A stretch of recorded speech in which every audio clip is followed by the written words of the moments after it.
Diversidade, principais grupos vegetais. Plantas avasculares. Olá! Na aula de hoje vamos aprender sobre as plantas avasculares, suas principais características, ciclo de vida e importância econômica. Esse grupo inclui ainda as plantas sem tecidos vasculares, ou seja, sem xilema e sem floema. Portanto, são denominadas plantas avasculares. São pequenas plantas, folhosas ou talosas, achatadas, que crescem normalmente em locais terrestres úmidos, como em florestas temperadas e tropicais, próximo aos corpos hídricos e solos úmidos. Podem formar uma densa cobertura sobre rochas expostas e troncos. Muitas vezes, esse grupo é referido coletivamente como briófitas. No entanto, 3 são os grupos distintos de plantas avasculares. Briófita, que inclui os musgos, com cerca de 15.000 espécies. Hepatófita, que inclui as hepáticas, com cerca de 7.500 espécies. E Anthoceterófita, que inclui os antóceros, com cerca de 250 espécies.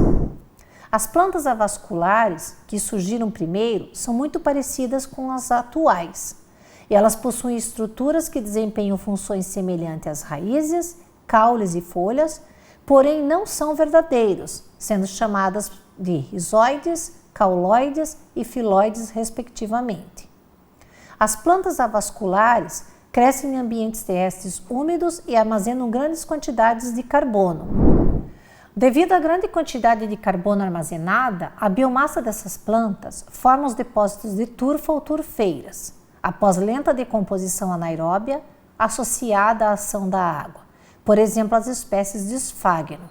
Essas turfeiras estão presentes em várias partes do mundo. Essas plantas se reproduzem por meio de esporos e dependem em parte da água, uma vez que, para a reprodução, mais especificamente para a fecundação, é indispensável a presença de água da chuva. A água da chuva possibilita o deslocamento do anterozoide flagelado, que é a célula reprodutora masculina, até a oosfera, que é a célula sexual feminina. O ciclo de vida das plantas avasculares envolve a alternância de gerações entre o gametófito haploide e o esporófito diploide. Durante o estágio de gametófito, os gametas haploides, masculinos e femininos, são formados em estruturas especializadas, os anterídeos, que são masculinos, e os arquegônios, que são os femininos. Os gametas consistem em anterozoides flagelados, que são transportados pela água até a oosfera. Os 2 gametas haploides, anterozoide e oosfera, se fundem, formando o zigoto diploide.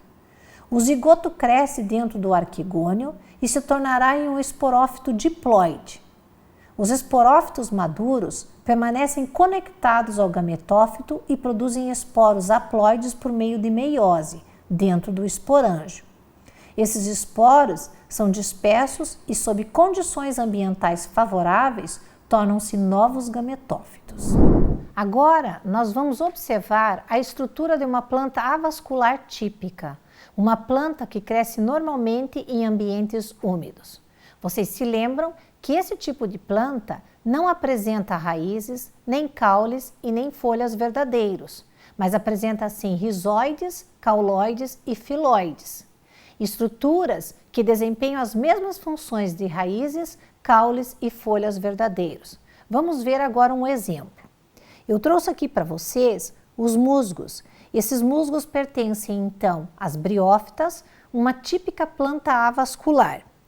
Vocês podem observar aqui nesses musgos a parte esverdeada e no ápice nós vamos ter então a presença dos esporângios, as estruturas responsáveis pela produção dos esporos. Destacando então uma plantinha desse grupo de plantas, nós vamos destacar então a região do gametófito e a região do esporófito. A região do gametófito é aquela parte vegetativa desse grupo de plantas, onde nós vamos ter então a fase duradoura. O gametófito seria a fase duradoura de uma briófita ou de um musgo. Na sequência, vocês podem observar que no ápice a presença então do esporófito e bem no ápice desse esporófito a presença do esporângio, a estrutura que será responsável pela produção dos esporos. Retomando, então, essa planta, ela vai apresentar essas estruturas esverdeadas aqui, que são denominadas, então, de filóides.